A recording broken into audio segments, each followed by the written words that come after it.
The American establishment is done debating. They don't debate any longer. They issue decrees, they impose judgments, they force you to do things, and rather than engage with any dissent or objections to what they're saying and doing, their only tactic is instead to find ways to suppress and censor it, to censor it off big tech, to marginalize the people who are dissenting and prevent them from having access to any media platforms and increasingly social media platforms, and even increasingly finding ways to criminalize any kind of dissent, working around the First Amendment as much as they possibly can. That is the critical context to understanding what happened with the aftermath of RFK Jr.'s remarkable 4-hour appearance on Joe Rogan's program, which, if you haven't watched, I really urge you to do so. A significant part of that program was devoted to RFK Jr.'s views about vaccines and about the COVID vaccine and the way in which health policy officials have been lying to the American public for decades and how they lied repeatedly throughout COVID. He also makes the critical point that the entire health agency inside the United States government has been completely captured and co-opted by the very pharmaceutical companies they're supposed to scrutinize and exercise oversight over, just like is true for so many other parts of government where the precise industry that is supposed to be regulated is instead in charge of those agencies through the revolving door and through enormous amounts of donations to those agencies. And so there's essentially no safeguards at all on what pharmaceutical companies can do. And that is a major reason why RFK Jr. is running. But as he told me when I interviewed him a couple of weeks ago, and as he has repeatedly said, including on Joe Rogan's program, he's not actually running for president on the basis of his views on vaccine. He has a broad agenda that is part of his very fundamental and principled and clearly vehemently held views about why the liberal establishment, why the Democratic Party, why the US government, why the bipartisan consensus has become completely corrupted. And as you listen to RFK Jr., and I listened to him when I interviewed him, I then listened to that entire episode with Joe Rogan. I spent Monday and Tuesday, 2 hours each or 2.5 hours each in a dentist chair. And that's what I was doing, was listening to that episode in full. It becomes very evident that RFK Jr. is a very serious person. Remember that he didn't just pop up to run for president out of nowhere. He spent 30 years as a highly regarded environmental lawyer. And one of the things he says, and as a former litigator, I know this to be true, is that the only way you can successfully sue companies, the only way you can successfully litigate is if you immerse yourself at an expert level degree in whatever topic it is that you're litigating. There's no way you can successfully question expert witnesses or dissect documents without having an expert level knowledge of the field in which you're suing. And RFK Jr. has spent the last 30 years suing major corporate polluters, analyzing the effects of all kinds of chemicals and other toxicities in our water supply and in our food supply. He sued major factory farming companies like Smithfield, and he's constantly been in litigation against the parts of the government that are supposed to regulate the healthcare industry, the NIH, the CDC, and knows Dr. Fauci and that entire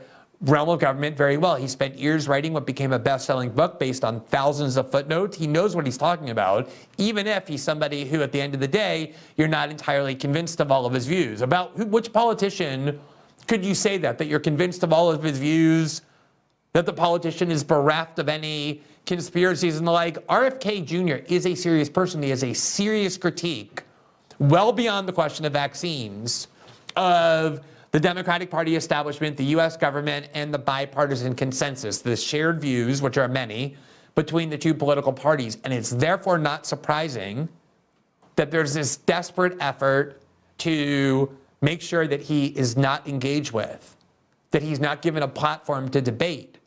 That is what the establishment does above all else. Now, let's remember that while, as we're about to show you, there was this outpouring of anger and indignation over the mere suggestion that someone as elevated and lofty as Professor Peter Hotez, MD, PhD, should have to debate some peasant who's nowhere near his level. Even though this very same Peter Hotez has not exactly been confining himself to the lofty heights of peer-reviewed science or journals, he has instead been spending the last several years deliberately turning himself into a Twitter star and a cable news star, constantly going on the scummiest MSNBC shows like Joy Reid and Chris Hayes and the various CNN shows, where he's routinely heralded as a hero and as a great man, hours on Morning Joe. This is not somebody too high-minded to lower themselves to a podcast like Joe Rogan's, which has at least 10 times the audience as those other programs that I just named on which he's been spending his time. In fact, he's been on TMZ, where he's talked about the origins of COVID, claiming that it is preposterous to believe that it might have come from a lab leak. And he has gone around saying the most really alarming and disturbing things. I don't blame them for wanting to keep him shielded from any kind of debate or critical scrutiny at the hands of somebody who really knows what they're talking about, like RFK Jr. Because it would instantly reveal this person not only as dishonest, but as demented. He's a true authoritarian. He wanted dissent from their pieties and orthodoxies on lockdowns and COVID and vaccines to be criminalized. He demanded the US government treat it like terrorism. To say nothing of all the many things that he insisted were true that turned out to be completely false. But let's remember that even the issue of Joe Rogan himself and that podcast, precisely because it reaches so many people, 10 times more than anyone on corporate media or on corporate television could dream of reaching, and precisely because he's not controllable by pressure campaigns or the views of liberal corporate media, he's someone they can't control, which is what they hate the most. They don't want him just prevented from hosting a debate between RFK Jr. and Peter Hotez. Remember, they wanted him off of Spotify completely. Here's an article I wrote back in January 2022. You might have remembered that at the height of COVID, there was this move by these 1960s rock singers who have 1/50th of the audience at best of Joe Rogan on Spotify, who began demanding that Spotify either remove Joe Rogan's show entirely or they would take their music off of Spotify. And of course, Spotify did exactly what you would expect Spotify to do, which is laugh in the face of these people who were trying to use their very minor leverage to demand that the most popular podcast program in the country that millions of young people listen to, that Spotify paid $200 million in order to obtain, be banned. But as this article I wrote demonstrates, the real point of that, what that really revealed is that the religion, the paramount tool of the liberal establishment is censorship and suppression of dissent. They know the public has lost faith and trust in what they say. They know the public is tuning them out. They know the public regards them as liars, all for very valid reasons. And instead of trying to fix the rotted characteristics that have caused the public to justifiably conclude that they're not to be trusted, the only tactic that they are seeking to pursue instead is to regain control of discourse by suppressing dissent, by censoring everybody who they cannot control. And so this whole explosion of liberals on MSNBC and in the New York Times to say that it's disgusting to even suggest that Peter Hotez should debate RFK Jr. on the Joe Rogan show was really a kind of distraction from the broader picture that they want Joe Rogan banned entirely from being heard. They want his show off Spotify. They want every independent outlet banned from Spotify. And not only do they want Joe Rogan banned from Spotify, they also want RFK Jr. banned from being heard. They don't want to debate him, they want to censor him. Over the past month, many people who are on YouTube, owned by Google, which donates enormous amounts of money to the Democratic Party, have said that even for hosting RFK Jr. or by mentioning his name, Google has suppressed them. RFK did an interview with Jordan Peterson on YouTube as part of the Daily Wire, and Google removed that video. Others who just did a segment on RFK Jr. have had their videos demonetized and suppressed. There's a genuine campaign, a steadfast campaign by big tech to silence the opponents of Joe Biden, and specifically to ensure that RFK Jr. is not heard from. Just like there was a major campaign to try and remove Joe Rogan from Spotify. They want to take everybody who they can't control and who are dissidents to their views and either destroy them or censor them. That is their real tactic, and it is vital to see that. Just how despotic our climate has become. Now, let me just show you a video of some comments RFK Jr. made on the Joe Rogan show, just to give you an idea of what RFK's critique is of the Democratic Party when Joe Rogan asked him why it is that he's running for president, why it is that he's seeking the Democratic Party nomination against RFK Jr. Here's what, against Joe Biden, here's what RFK Jr. had to say.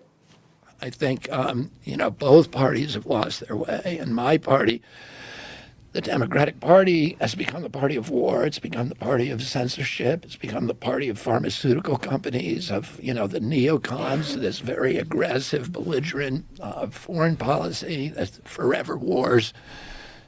And then, of the kind of political suppression that we saw, and this bizarre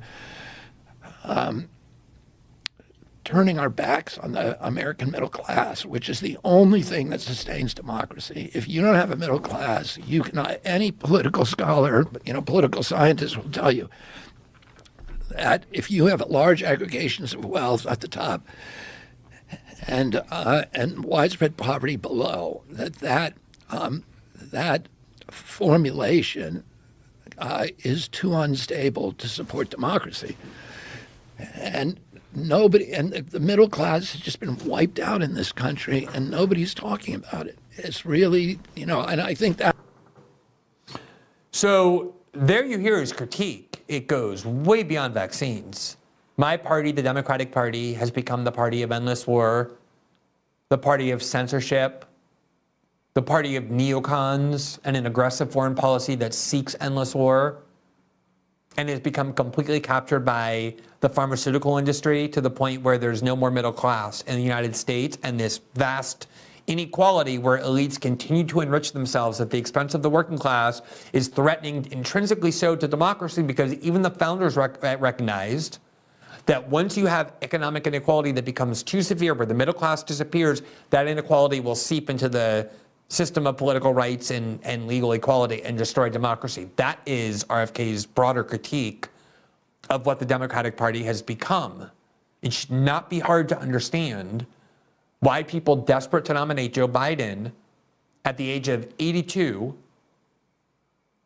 are desperate to make sure that person is not heard from. He's an incredibly articulate and informed speaker, and he has a very compelling story that resonates particularly with Democrats. I listened to it. It's going to make a big impact if people hear it.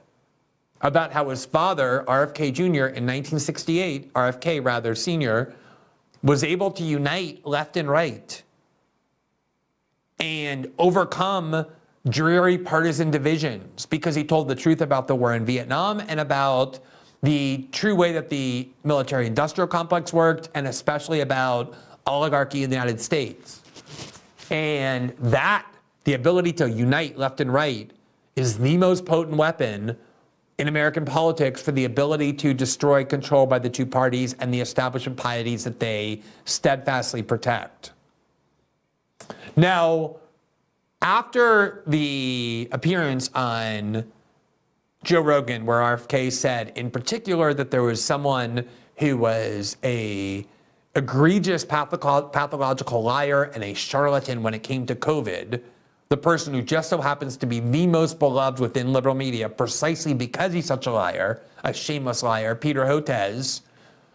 And RFK mentioned that he's repeatedly asked Professor Hotez, PhD, MD, to debate him, and Hotez refuses. Joe Rogan, as you can see in this Newsweek article, went on to Twitter and offered $100,000 to a charity of his choice, of Hodez's choice, if he would come on his show. The article reads, quote, comedian and podcast host Joe Rogan has offered $100,000 to a vaccine expert to debate Democratic presidential candidate Robert F. Kennedy Jr. on his show. Rogan challenged Dr. Peter Hotez following an interview he had with Kennedy Jr. Hotez is dean at the National School of Tropical Medicine at Baylor College of Medicine, Houston, Texas. During the interview on the Joe Rogan Experience, Kennedy Jr. doubled down on claims that vaccines cause autism, which has been repeatedly disproven after British anti-vaccine expert Andrew Wakefield's study into an apparent link between the measles, mumps, and rubella vaccine, and the condition was exposed as flawed and ultimately retracted. Following the interview, Hotez hit out at Rogan and Spotify over the interview and described the podcaster as sharing, quote, vaccine misinformation. In response, Rogan tweeted, Peter, if you claim what RFK is saying is misinformation, I am offering you $100,000 to the charity of your choice if you're willing to debate him on my show with no time limit. Now note that the article focuses exclusively on one specific claim of the many RFK has to make, namely that vaccines cause autism. That maybe was 20 minutes of the 4 hours of that interview. And even if you disbelieve the link between vaccines and autism, and I'm open-minded on that question, even I would say siding more so on the side of those who say that the link is disproven, RFK has a very compelling case to make, a very evidence-based case, and I would like to hear someone like Dr. Peter Hotez, MD, PhD professor, have to contest it and have to explain why the specific claims RFK Jr. is making are invalid. That's the way rational public policy discourse is conducted. Not by calling someone a loon and demanding they be censored by Google, but by engaging them, especially when it's a person with credentials who's a serious individual who has long been respected within Democratic Party politics the way RFK Jr. has.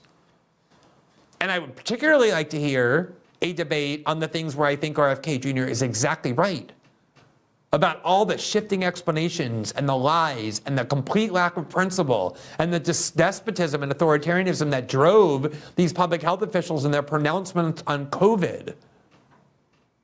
Probably the thing that destroyed my faith in public health experts more than anything, and I went into the COVID pandemic with scientists and doctors and the health establishment as one of the last fields for which I harbored any trust at all or any respect at all, was I listened to them for 4 months insist that it was the moral duty of every person to not leave home for any reason. You couldn't leave home even to go to a funeral of a loved one. You couldn't go to an outdoor cemetery of somebody being buried. You couldn't visit your parents in the hospital as they were dying. You could only speak to them at best through FaceTime in the hospital. If you were somebody who objected to strict government lockdowns and quarantines and school closures, and you wanted to exercise your constitutional rights to object to those policies by gathering with your fellow citizens and protesting, which is a right guaranteed by the Constitution, you were condemned as a sociopath and a reckless killer of people's grandmothers for leaving your house. It was so insane that CNN and others turned into a hero some deranged lawyer who would get dressed up as the Grim Reaper and go to shame families for the crime of going to outdoor beaches where the sun was out in order to get outside and protect their kids' mental health. And he would go and shame them by dressing up as the Grim Reaper and accusing them of spreading death everywhere because they were outdoors on a beach. That's how much the moral absolutism was accepted, that there was no reason to go outside. In fact, there was no moral justification for leaving your house. Stay at home. Now, obviously, we watch one after the other major politician get caught telling everybody to stay at home, and then they would go out. Nancy Pelosi got caught going to a hair salon. Gavin Newsom got caught dining in a closed-door indoor restaurant with lobbyists. And then he lied about it, saying it was an outdoor restaurant, and it wasn't. And even if it were, which it wasn't, people were being shamed for taking their kids to a beach. And Boris Johnson, and on and on and on. Justin Trudeau, all sorts of politicians violated that. But the thing that destroyed faith and trust in the health policy industry establishment was when George Floyd was killed by the Minneapolis Police Department and a protest movement erupted that was filled with densely packed street protests. People were on top of one another by the tens of thousands in defense of this protest, all throughout the country for months. And the very same health experts who said that anyone who leaves their house for any reason, including to engage in political protest, is an immoral sociopath, immediately turned around on a dime when it was a protest movement they liked ideologically, and said that not only is it justified to leave your house, it's a moral obligation to do so, on the grounds that racism was a greater health risk to the public health than COVID. So they just changed their scientific advice based on ideology so flagrantly and out in the open. Why would you trust anyone who does that? And Peter Hotez was one of the people who did that. He insisted for months on all these networks and on social media that you are not to leave your home for any reason. And the minute that protest movement broke out that he liked, he insisted everyone has the obligation to go. I would love to hear him be questioned about that. And there are very few people who could do so effectively. RFK Jr. is one of them. And the Joe Rogan program in particular is the most conducive to a debate like that because it goes on for as many hours as it needs to. There's no time constraint. It's not like on cable news where you're forced to confine yourself to 5 and 6 and 7 minute talking point sessions in between commercials where you're talked over by the host, or Mehdi Hassan screams at you and then writes a book about how he's so great at debates. Joe Rogan is unfailingly civil and polite. No one is ever interrupted on that show. I listened to RFK Jr. talk for an hour and a half, but barely any interruptions. And that's the experience with every guest. I was on Joe Rogan's show. That was my experience. He'll ask you questions and then give you as much time as you want to speak. And they know that. They were trying to act like it was going to be some wrestling event where people were going to be screaming over Peter Hotez. Peter Hotez would have all the time in the world to speak. That's precisely what they're afraid of. Thanks for watching this clip from System Update. Catch our full shows for free, live weekdays at 7 p.m. Eastern on Rumble, and join our locals community at greenwald.locals.com for all of my written journalism, exclusive after-show Q&As, and more.